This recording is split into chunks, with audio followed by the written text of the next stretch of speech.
How about this for an intro? Just watch this.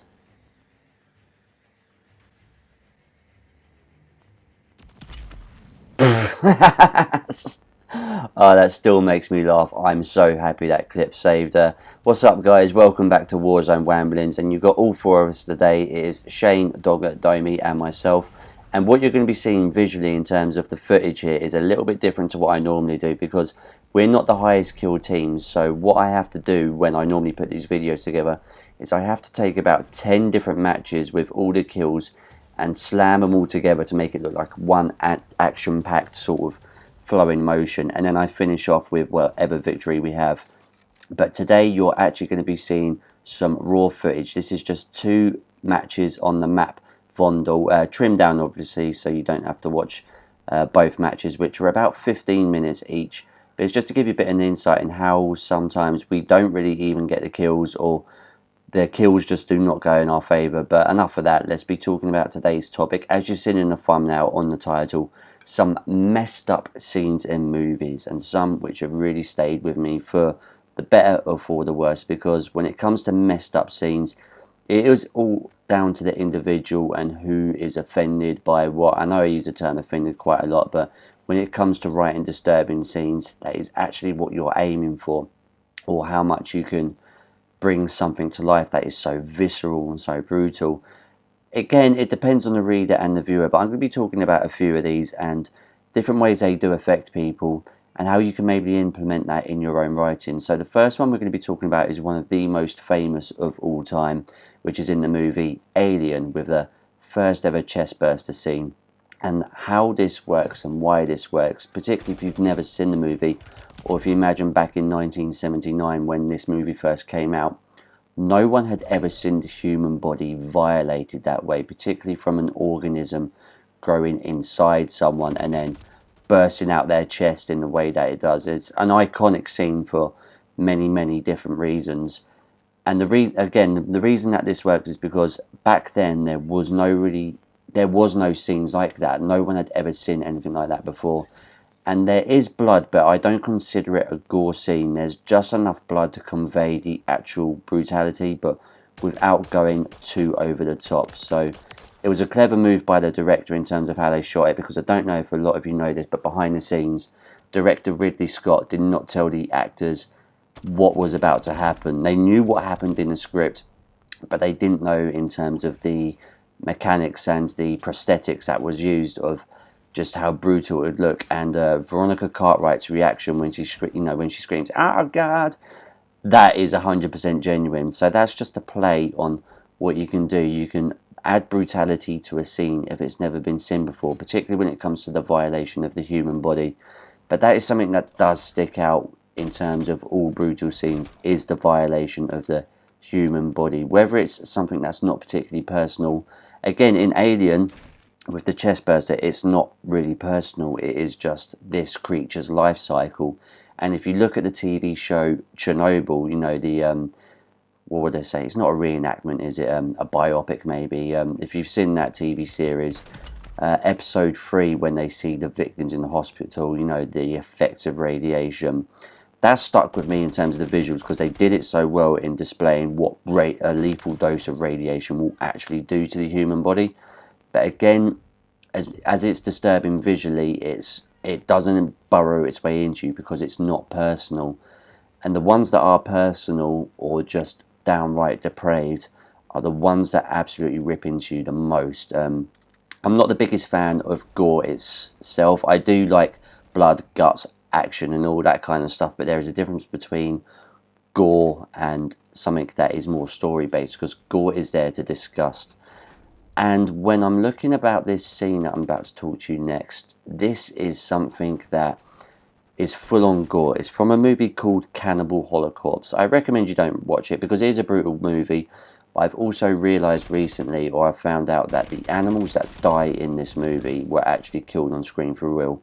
And as much as I'm not a vegetarian, I understand we need to eat human. We don't need to eat human meat. Fuck that. We need to eat meat as a species. That's why we have certain teeth. That is why we have organs laid out the way we do.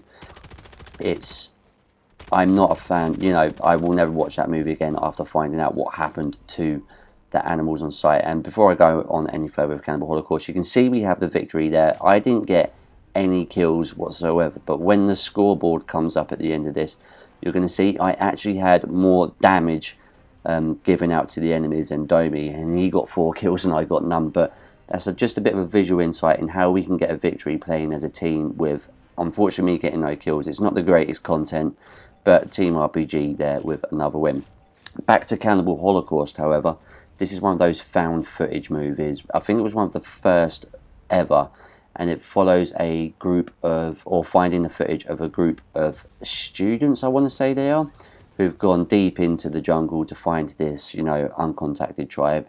And at the end of it, when you see the end of the footage, kind of like Blair Witch, but this is done in a whole sort of different perspective, you do actually see the tribe capturing these students, and one of them manages to film it of one of his colleagues, so you could say that, his tourmates, whatever the fuck, getting torn apart. And as much as you know it's not real, because it's done on a handheld camera, it's brutally just visceral, like you can't take your eyes off it, and it will sting in with you, because it's not done out of fashion in terms of how you expect a cannibalistic tribe might do it, in terms of, they knock the prey unconscious, then take them apart, how you would imagine, and then barbecue them. And that, again, I'd never seen anything like that before either, particularly when it's like on a handheld camera. The prosthetics were done really brilliantly. Shame they couldn't get prosthetics for the animals, the fucking arseholes. But when you're putting something like that in front of someone's face with something they've never seen before, particularly on handheld camera, it just burrows your way into it that what you're seeing is real. And when it's done with such disdain and contempt, when you're writing something like this, you need to understand the motives of who is doing the brutality of it. Because when you switch that from that tribe to another tribe I'm going to talk about, this is a movie I've not watched. I've only seen this one scene of it. It's a movie called Bone Tomahawk. From what I understand, the synopsis of this is, imagine the last of the Mohicans meets The Hills Have Eyes. And there is this one scene with one of their captives that is visually gory, but it's not like over the top. It's, those gore movies that go too far. This is down to the dehumanization of the victim, in terms of they get scalped, then they get their scalp put in their mouth and then hit into the back of their throat with a tusk, and then they are turned upside down while alive. I need to point this out. They are then turned upside down, and their legs held apart and then split in half down the middle that way with a sort of tribal machete, whatever you like. It's fucked me up. You can find it on YouTube. I recommend you don't watch it. I'm not going to watch a movie just in case that isn't the worst scene. It's fucked me up. It's done something to me mentally. And another way of doing fucked up scenes is, of course, with a certain kind of assault normally taking place on women. Sometimes in these movies it's necessary. If you look at a movie like Sleepers or American History X, which both has sexual assault, but on guys, there is one done to a woman on a movie called Human Centipede 2. Now, the first Human Centipede is a violation of the human body, but it's almost done, I don't want to say with taste or with class, but it is believable, and it's not like, here's gore, here's this. It's the violation of the human body through a sick weirdo. Human Centipede 2, however, is just shock for the sake of shock. And with this 12-piece Human Centipede, the unfortunate naked person at the end is a woman, and she is then assaulted whilst everyone knows what's going on in this 12-piece chain and they can't stop it. There's something about that, knowing that she's having that had to wear in front of everyone else and they can't stop it.